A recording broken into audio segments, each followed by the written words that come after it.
عثمان ديمبلي اللاعب اللي بصراحه انا محتار فيه. ساعات احس ان هو لاعب جامد جدا ومفيش منه اتنين، وساعات احس ان هو لاعب عادي والكوره ماشيه معاه، ولكن اللي ما نختلفش عليه ان ديمبلي رجع من تحت الصفر حرفيا. ديمبلي مر بفتره نحس تخلي اي لاعب يبطل كوره، كميه اصابات وضغط وانتقادات كان من المفترض انها تخليه لاعب اسوأ، ولكن ديمبلي من نوع اللعيبه اللي بينطبق عليه مقوله الضغط بيولد الانفجار. فالنهارده احنا معانا قصه لاعب قدر ان هو يحول الضغط ده كله لطاقه وشغل. فتعالوا نشوف فتره النحس اللي مر بيها ديمبلي وكميه انتقادات الناس ليه، ولكن اهم حاجه ايه اللي فعلا اتغير في ديمبلي بتاع زمان وديمبلي بتاع دلوقتي، لان ده سر الفيديو.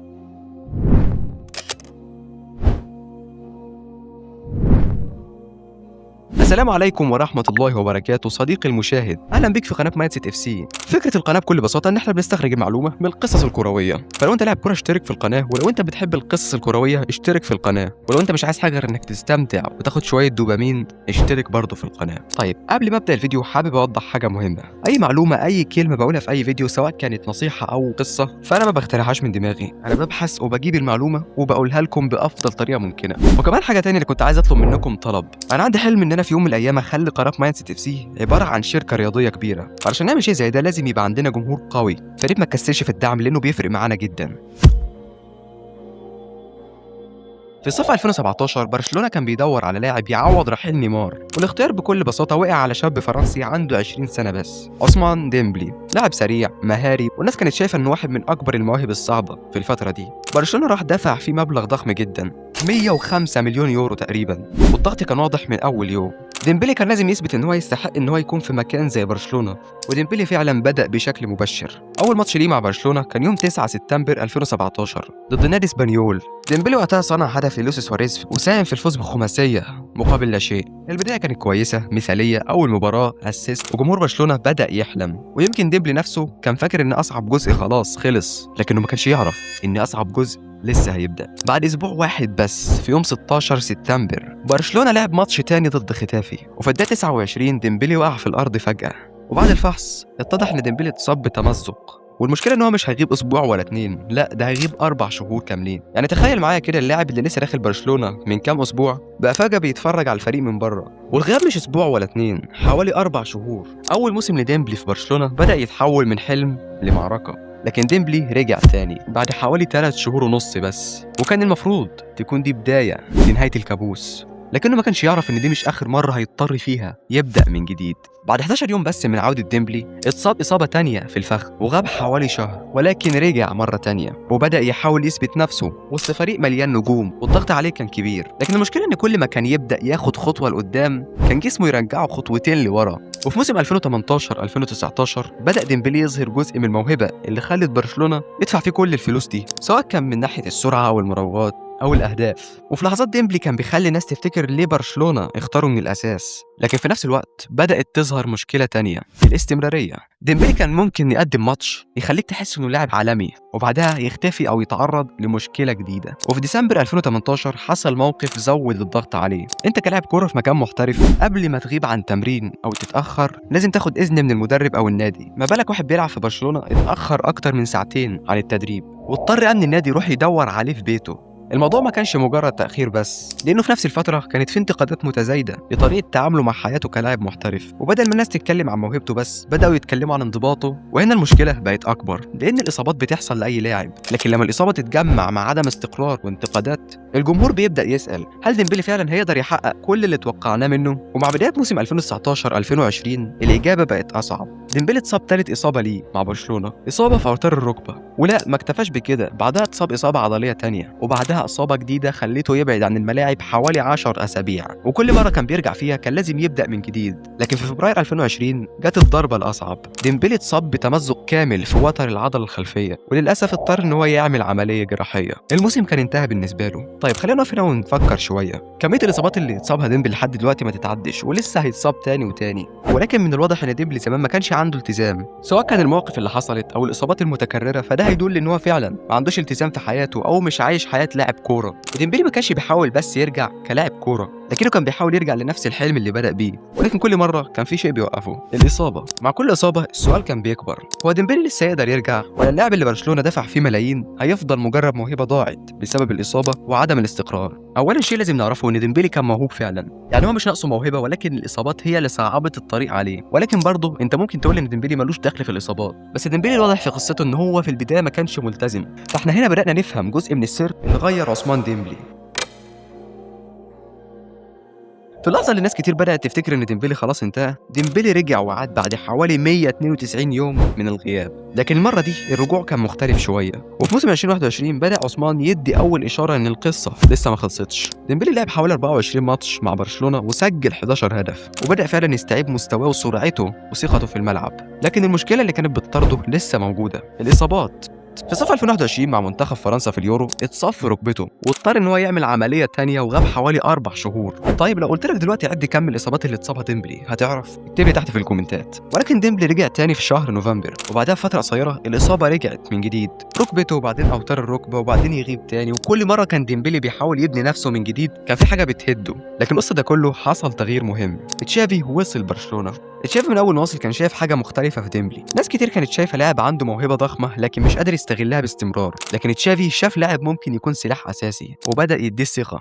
تشافي ما كانش شايف ديمبلي كلاعب مصاب، لكن تشافي كان شايف ديمبلي اللي ممكن يبقى عليه لو استقر فعلا وبدا يرجع للملعب. وفعلا تشافي بدا يدي عثمان الثقه وديمبلي بدا يرد في الملعب. في موسم 21-22 ديمبلي عمل واحد من افضل مواسمه مع برشلونه، عمل 13 تمريره حاسمه في الدوري وكان افضل صانع اهداف للفريق تقريبا في المسابقه. لكن حتى هنا الريمونتادا ما كانتش كامله، لان بره الملعب كان في ازمه جديده. عقد ديمبلي مع برشلونه كان بينتهي والمفاوضات وصلت لطريق مسدود. النادي كان مستعد ان هو يتخلى عنه، وفي مرحله من المفاوضات كان مستقبل ديمبلي في برشلونه مهدد، وجمهور برشلونه كان واضح ان هو متقبل فكره رحيل عثمان ديمبلي عن الفريق. يعني بعد كل الاصابات دي وكل الانتقادات وبعد كل محاولات الرجوع كان ممكن يمشي من برشلونة من غير ما يوصل أصلا للنهاية اللي كان راسمها في دماغه. لكن تشافي اداله الثقة وديمبلي جدد عقده من جديد، والأول مرة من سنين بدأت الصورة تتغير. لكن في سؤال مهم، هل ديمبلي فعلا اتغير ولا هو مجرد لاعب موهوب؟ إجابة السؤال دوت للأسف مش هنجاوب عليها في برشلونة، ولكن هنجاوب عليها في نادي تاني. في صيف 23 حصلت النقلة اللي غيرت القصة كلها. ديمبلي ساب برشلونة وراح باريس سان جيرمان، لكن المرة دي ما كانش رايح لنادي مستنيه يكون مجرد جناح سريع ومهاري، كان رايح لمدرب لسه ماسك الفريق جديد، لويس إنريكي. مع إنريكي ديمبلي بدأ يتغير، لأن المشكلة ما كانتش في الموهبة، لكن المشكلة كانت إن ديمبلي لفترة طويلة بيعتمد بشكل كبير على سرعته ومراوغاته. بس إنريكي كان عايز ديمبلي يبقى لاعب أكتر تكامل، يعني بالمعنى الحرفي كان عايزه يأثر أكتر ويسجل ويبقى قادر إن هو يضغط ويدافع ويتحرك من غير كورة. وفي سبتمبر 24 حصل موقف كان ممكن يرجع ديمبلي لنقطة الصفر. ديمبلي دخل في خلاف مع إنريكي، وإنريكي استبعده عن ماتش أرسنال في دوري الأبطال. يعني حتى بعد ما خرج من برشلونة المشاكل ما اختفتش، لكن هنا حصل الفرق. ديمبلي ما انهارش ورجع تاني للفريق وبدأ يثبت إن هو مستعد إنه يتغير، وفعلا إنريكي بدأ يستخدمه بشكل مختلف. ديمبلي ما كانش مجرد جناح واقف على الخط مستني الكورة، لكنه كان لاعب قادر يدخل للعمق ويظهر كمهاجم ويضغط على الخصم. وفجأة اللاعب اللي كان مشهور بالسرعة والمراوغة بدأ يبقى مشهور بحاجة تانية، الأرقام. تخيل معايا كده إن ديمبلي بين ديسمبر ومارس سجل 25 هدف في 20 ماتش بس، وفي موسم 24-25 كله وصل ل 35 هدف و16 تمريرة حاسمة في 53 مباراة. لكن الأهم من الأرقام إن ديمبلي بدأ يلعب للفريق، لما الفريق يخسر الكرة يضغط، ولما الفريق يدافع يرجع، ولما المساحة تتقفل كان بيتحرك، ولما الفرصة تيجي كان بيبقى حاسم. وده كان الفرق بين عثمان القديم وعثمان ديمبلي الجديد. وفي دوري الأبطال باريس وصل للنهائي والخصم كان إنتر، ومش محتاج أحكي لك عن اللي حصل وقتها. الماتش خلص 5-0 لباريس، وديمبلي أخيرا رفع دوري أبطال أوروبا. ديمبلي ما سجلش في النهائي، ولكنه كان سبب كبير في إن باريس يرفع أول دوري أبطال أوروبا بتاريخه. وبعد سنين من الإصابات والشكوك والانتقادات والفرص اللي ضاعت بقى عنده أكبر لقب في مسيرته. لكن لسه في حاجة واحدة ناقصة، حاجة واحدة لو قلتها لديمبلي زمان كان ممكن يضحك على نفسه، الكرة الذهبية. بعد كل اللي حصل وبعد الإصابات دي وصل ديمبلي للحظة اللي محدش تقريبا كان متوقعها، البالون دور. في موسم 24-25 ديمبلي كان واحد من أهم أسباب الموسم التاريخي لباريس سان جيرمان، سجل 35 هدف وصنع 16 في 53 ماتش بس. وفي دوري أبطال أوروبا سجل 8 أهداف وصنع 6، وخد جائزة أفضل لاعب في البطولة. لكن الأرقام لوحدها مش هي اللي خلت اسمه يوصل للكرة الذهبية، اللي اتغير كان أكبر من كده. ديمبلي بقى لاعب مختلف تماما، اللاعب اللي كان زمان ممكن يخسر الكرة ويقف بقى أول واحد بيضغط عشان يرجع الكرة تاني. اللاعب اللي كان بيعتمد على المراوغة والسرعة بقى أخطر واحد في التحرك واتخاذ القرار. واللاعب اللي قضى سنين وهو بيحاول يستقر ويثبت إن هو قادر بقى قائد لفريق بيلعب على اعلى مستوى في اوروبا، وفي النهائي باريس سان جيرمان سحق انتر ب5 اهداف مقابل لا شيء، وديمبلي رفع البطوله وخد افضل لاعب فيها. وبعد كام شهر جت اللحظه الاهم، مسرح البالون دور. الاسماء اتقالت واحد ورا التاني لحد ما وصلوا للمركز الاول. عثمان ديمبلي، الواد اللي برشلونه اشتراه وهو عنده 20 سنه عشان يعوض نيمار، واللي بعد اسابيع قليله اتصاب ومر بفتره نحس تخلي اي لاعب يعتزل، في النهايه بقى افضل لاعب في العالم. لكن هنا القصه الحقيقيه بتبدا، لان ديمبلي ما عملش ريمونتادا على نفسه لانه فجاه بقى محظوظ، وما عملهاش لانه استنى الناس تصدق فيه، لكنه غير نفسه وغير طريقه لعبه وغير طريقه تعامله مع حياته كلاعب كوره. وتعلم ان الموهبه لوحدها مش كفايه، لانك لو لاعب موهوب ومش قادر تحافظ على مستواك، موهبتك مش هتنقذك.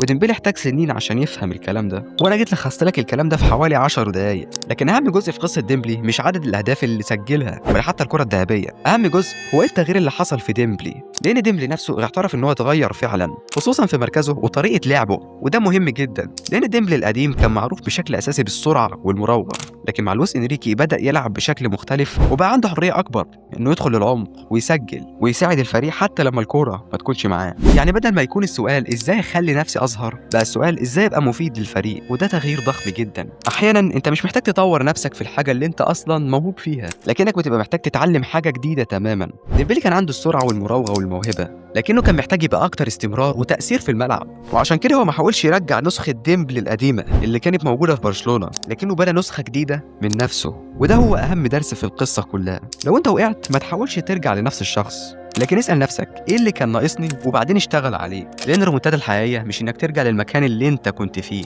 الريمونتادا الحقيقيه انك توصل لمكان اعلى من المكان اللي انت وقعت منه. لحد هنا نكون وصلنا لنهايه الفيديو، فلو عجبك النوع ده من المحتوى اشترك في القناه، او خلينا نقول الشركه، واكتب لي تحت في الكومنتات ايه اللي تحب نتكلم عنه الفيديو اللي جاي. وبس كده، اشوفك على خير، والسلام عليكم ورحمه الله وبركاته.